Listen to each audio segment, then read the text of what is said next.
Hello, everyone. Welcome to Todd Talks. I am joined by Jennifer Kretchmer. She is, she's one of the authors of the Mysteries, the Candlekeep Mysteries, a book coming out very soon to a D&D store near you. And today we're talking about accessibility in gaming. And this has definitely been making the rounds of the internet recently because of a particular dungeon that Jennifer has worked on.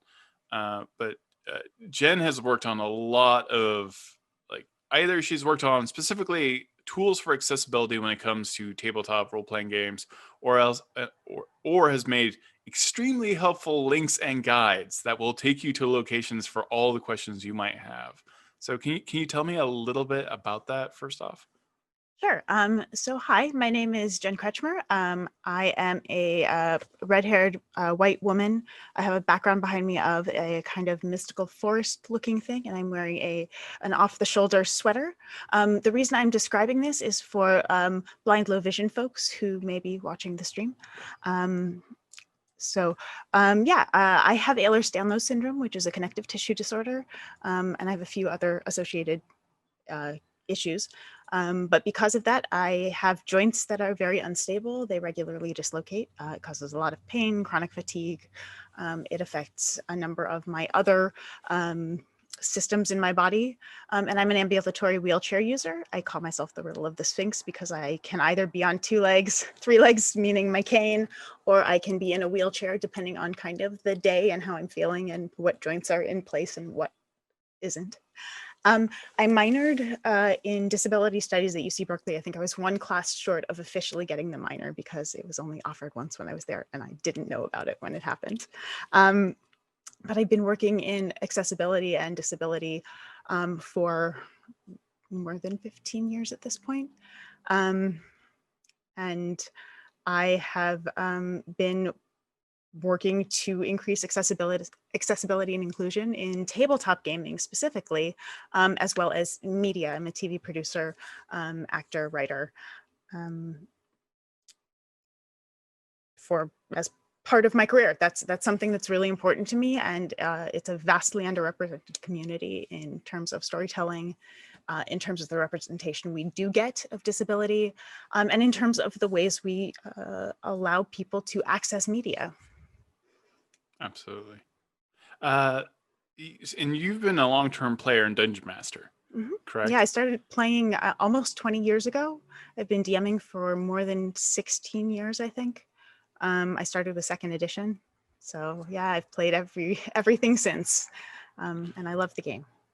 So do you have any advice for anyone who's looking to customize existing adventures, or who are making DM skill products or anything else, making those dungeons accessible, those games accessible, or if they have someone who is disabled at the table, making that a hospitable place for them to play? Yeah, so there are a couple of different pieces of this to think about. So the first thing that you asked about was making your actual stories inclusive and accessible. So on that front, the first thing you have to do is start learning about accessibility and what people might need. To me, in a world that's constantly ravaged by monsters, where most people are making, 1 to 2 gold a year, it's much less expensive to put in a ramp than to try and spend 100 gold for components that are tricky sometimes to obtain, and to get a high-level cleric to come in and perform various restorations, which, by the way, don't, replace things that weren't there in the first place. So not all disabilities can be affected by restoration. And some of the other spells that people often will cite as reasons that disability doesn't exist in fantasy worlds. Those same people tend to be okay with pirates who have peg legs or hook hands. They tend to be okay with people wearing glasses. Glasses are an accessibility device in just the same way that a wheelchair is. It's a tool that makes your life easier because of some way that your body or mind works. So things that are really cool about working in terms of tabletop role-playing games are all of these stories are completely customizable. You can change them without having to go through any sort of process. You don't have to have anyone sign off on having the land and the foundation approved and having the plans, the architectural design approved. This is stuff that you can just sub in. You can go, well, that doesn't need to be a staircase. That could be a ramp. Or, hey, why don't we put in a dimension door here so you can port from the ground floor to the top floor? And it's just, you can just do that. You're looking at a game where two of the most iconic monsters, dragons, beholders, and tons of other monsters too, don't actually need floors at all. So the amount of concern that kind of goes into, but there aren't stairs in a dungeon, seems a little excessive. Right. And disproportionate. In the world of high fantasy, for all, because it's like a two-pronged argument, right? Like you're getting the argument of like, well, why isn't your character cured of this ailment? And then there are other thing they're saying is like, well, there's not enough magic for that to make sense. I'm like, you can't have it both ways. You can't have beholders and dragons, but find it to be too fantastical to have, say, wheelchairs. And look, having accessible spaces, which people didn't necessarily register as accessible, but they are, goes back to OD&D, where you were having, detect sloping passages. So ramps were in there. That was something people would look for. You were right. And then you go all the way to 5th edition, you pull out your Dungeon Master's Guide. On page 99 of the DMG, it talks about how Yuan-Ti temples have ramps instead of stairs. And so when people are coming out and going, well, this is something new, this is something you're changing what the rules are, you're forcing things into the game, it's not anything that hasn't been there forever. Portals have been there for a long time. Magical lifts have been there for a long time. So these are all things that are well established in the canon of the game. In terms of the first part of that, the idea of the cure narrative, when you talk about stories about disability, that's the cure narrative is tied to something called the medical model of disability. There are two main ideas behind disability theory. There's the medical model of disability and the social model of disability.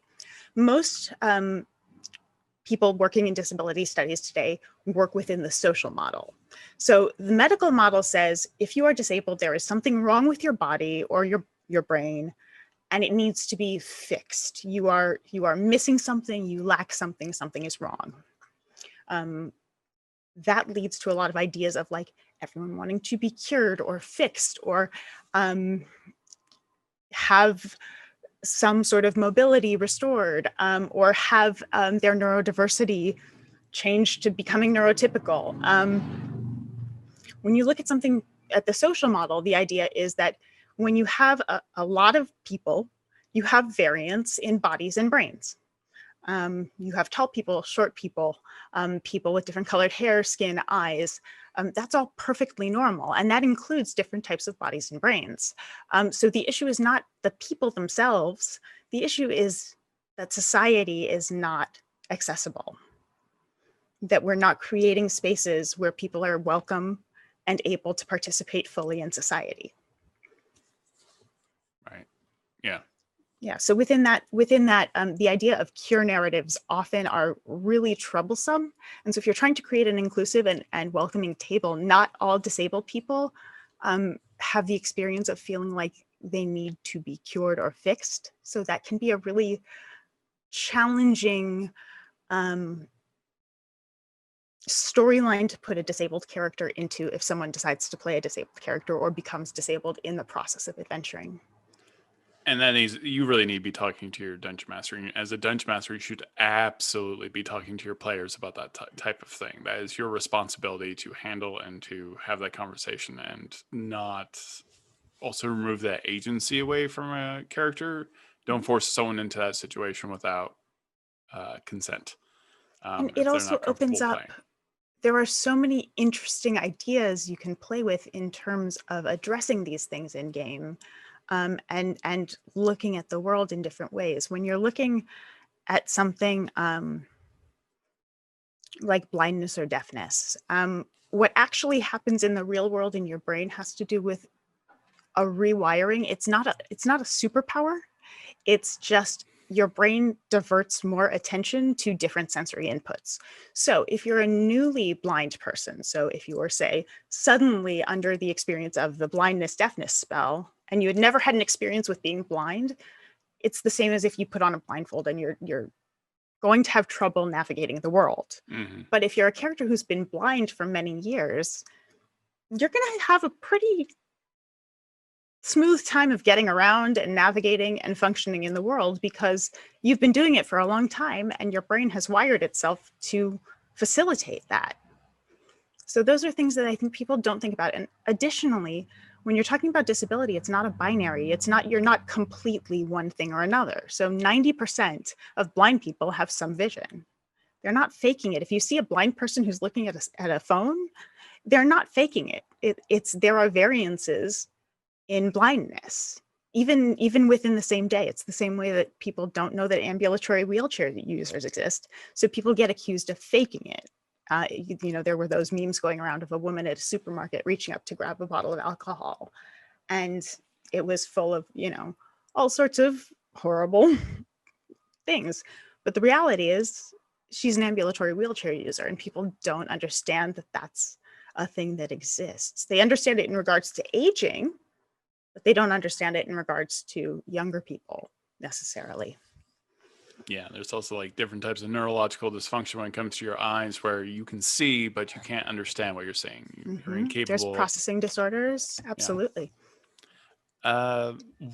Another thing that's a reminder to anyone who, because again, I know this has been like a hot topic. This is a good thing for games. Like, don't see this as, and this is what kind of really kind of angers me sometimes, is that some subsets of people think this is like some kind of a chore to make your game more accessible. And you have to remember, this is D&D, or this is tabletop. This is for you and your friends. Why would you not want to make your players more welcome? Why wouldn't you want your dungeon master to be having fun? You're a group of friends playing D&D. Mm-hmm. There is no hardship in that. Like, this is not going to ruin D&D. D&D is yours. This is your table. And so there's actually a lot of advantages to this. I'm going to be completely honest. Ramps and elevators frighten me so much more than stairs. I'm not scared of stairs. I hate stairs. But if you put me in an elevator, I'm going to assume something terrible is going to happen because of every movie I've seen. Or if there's a slope, I'm expecting a giant boulder. Wait until you come into my mimic stair dungeon. I will make you afraid of stairs. Oh God! You will love ramps and elevators. Those are safe. Is every step like just teeth? So if you accidentally just slip your foot into the step, okay. Oh yeah. Yeah. I have plans, plots, I don't like and that schemes at all. So there's a lot of ways to make that fun. Too. What's been really interesting about this whole process is no one's actually seen the dungeon yet. I know. Which is fascinating to me, because I think that, like real accessibility in the real world, when people actually recognize what it is, the reaction is going to be a little bit different, because it's not that hard to make things accessible. It's not. And right now we're talking specifically about accessibility for physical disabilities, but that's not the only kind of accessibility out there. There's everything from making sure that things are screen reader accessible for players, to having tactile aids, to understanding that some players may need to stand up and walk around during a game, or might need to have their devices at the table, or have stim toys. There's so many different things that people may have as an access need. And so as a DM, being open to that and talking to people about what they do need is really kind of an essential part of that process. Yeah. And remember, you should want to do all these things as a DM. A table. I mean, look, your table is your table. Yeah. The D&D enforcement squad is not going to show up at your door if you don't include this stuff. Yeah. But what I think happens when you introduce more options into the game, you have more potential for story. You have more potential to connect with characters. to have them go through experiences and square off against things in different creative ways. I mean, can you imagine trying to navigate a dungeon where the entire floor is treacherous? Because characters in wheelchairs might have upper body strength where that's a much easier thing to do for them. And characters who only are used to walking may really struggle with how to get around something. Yeah, that's a very good point. I mean, the grease spell becomes different, potentially. So, and wheelchairs aren't the only option too. You've got. I remember reading about someone who had a goblin with the strength of 4 or something, and they had a palanquin that they got carried around on. So that was their mobility device was a palanquin, and they had a kind of a group of I can't remember if they had Warforged or it was actual people who carted them around, but they had like their palanquin to get around this wizard. And that's a really fun character concept. What does that lead to in the story? I could see other options where you permanently have probably a powered down version of levitate always up at all times. That can be a thing as well. Things like guide familiars, I think, are an awesome option. Variations on interpretation with language, with sign. I love the idea of thieves' cant being braille. Yeah. I think there just are so many really incredible options out there if you are open to including this stuff. It opens up a lot of storytelling potential, and I think that's why people should embrace this a lot more, because it's a very big world out there, and you should always remember you are not the entirety of it. And like having more diverse opinions when helps you're talking about dungeons too, I think people are forgetting, they hear the word dungeon and they think it's this, subterranean sepulcher, right? Everybody immediately goes to, oh, it's this Gothic stone archways and catacombs, and that's the instant place that most people's minds go, and they always think of it as something that they're trying to keep people out, and that's not always true. A dungeon is a location where story is taking place, where there are denizens and or treasure that is driving story for players. Right. So when you're thinking about those places, that's a form follows function situation. So you're going to be going, well, who lives here? Are they trying to keep something in? You may try and keep people out, but you also may try and keep something in. Or it may be a building that is used regularly. If you're looking at a cathedral, the people who live and work there need to be able to get around. And who's to say that you don't have disabled people in that? We have this opportunity when we're telling these stories to make our fantasy better than our reality, right? Because we can add this stuff. Why not have accessible cities? Right. What does it cost you to do that? It's nothing. Yeah. You go into a city, often they will have things you don't use. Waterdeep has a Griffin cavalry. Like, are you always using that? No. But could you? Sure. There's tons of stuff that doesn't get used in these cities, or things that do appear and get used. Why not just have that be a default? And for those that do try to make any kind of realistic historical reference, ramps have existed all the time. It's very hard to find a castle all the way back without at ramp. least through ancient Egypt. Yeah, ancient Egypt, and then Archimedes invented the first elevator like 256 BC. So these are not like brand spanking new iPhone technologies. Like, these have been around for a really long time. Yep. We've got a few questions about this segment. Let's check here. What things should players and the Dungeon Master who have no disabilities keep in mind when deciding to play a disabled character? That's a very good question. I think whenever you are playing a character that has kind of a real world analog, especially when you're playing a character from a marginalized group, the first thing to do is do your homework. Learn about the ways that those people navigate through the world, because it is a little different. We have things that we have to think about that non-disabled people don't have to think about. So learning that information, learning what you can about it, learning what the experience is in your body or in your mind, is the first place to start for sure. There are a bunch of really amazing resources out there for that, specifically geared toward D&D too. There's a Sleepy Spoony did a ton of different mechanics that are out there. Obviously Sarah Thompson's Mustang's Arts combat wheelchair is spectacular. Like there's just their work is phenomenal. There's just a ton of stuff. If you look, I've created the accessibility and gaming guide, and if you look in there, there's a bunch of different resources, both on finding out more about disability and also learning how to apply that into game. I also highly recommend kind of looking at the language guide in there.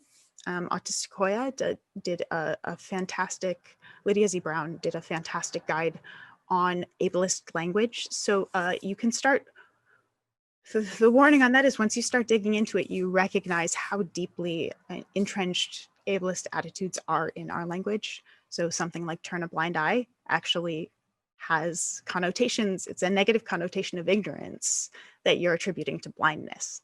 And that's just reinforcing this idea of incapability with disability. And that's not true. So yeah, I think doing the homework is the first thing that you really should do. And also thinking about layers. I think often when people play marginalized characters or create marginalized NPCs in their games, that becomes their only identity. You look at someone and you go, oh, they are deaf. And that's becomes their defining attribute. You don't go, oh, they're a blacksmith who has a family with 3 kids. They love to read books and can always be found at the tavern, cavorting with these people. Like, think about these people.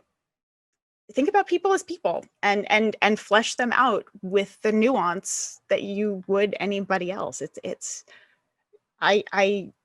I don't wake up in the morning and go and brush my disabled teeth and go have my disabled breakfast. Like, yes, my disability is pregnant. It is present in not pregnant in every. It's present in everything I do. I can't talk apparently. No, it's fine. Big surprise on the show. No, for clarity, nope, not the case. Not what's happening. Right. No. It is present in everything I do. It is something that affects things down to the way that I hold a can of a cold soda. But it is not the focus of my life. It is just part of how I live my life. And it's not something that I find tragic about myself. I don't dwell on it as a tragedy in my life. It's part of who I am. I've only known this body. It does a whole lot for me. I enjoy it. It gets me around and lets me play D&D and lets me hang out with friends and do all sorts of stuff. It also just happens to have connective tissue that works a little bit differently than the next person may have. We got our next. Oh, sorry. Go ahead. No, go ahead. Yeah, so we got another question. What do you think is the best way to explain to your players that you have inclusion of people with blindness, deafness, wheelchair use, etc., for players that may not have these conditions but want to explore it for a character? What is the best way to do this respectfully in session 0? I think you just kind of explained all of that. Yeah, I think opening it up and saying, as part of your session 0, saying, hey, by the way, this is an inclusive world. It's an accessible world. You are more than welcome to play disabled characters if you are willing to learn about what you're playing. If you're not going to play a stereotype or a caricature, I would love to have you have this opportunity to explore these things. And here are some mechanics to take a look at if you want to. Also, populate your world with disabled characters, and don't make it's not just villains. It's not just people who are angelic and so, oh, they're so inspirational. Like those are words of doom to Ye- any disabled person. Oh, you're so inspirational. Yeah, Like you just go, oh.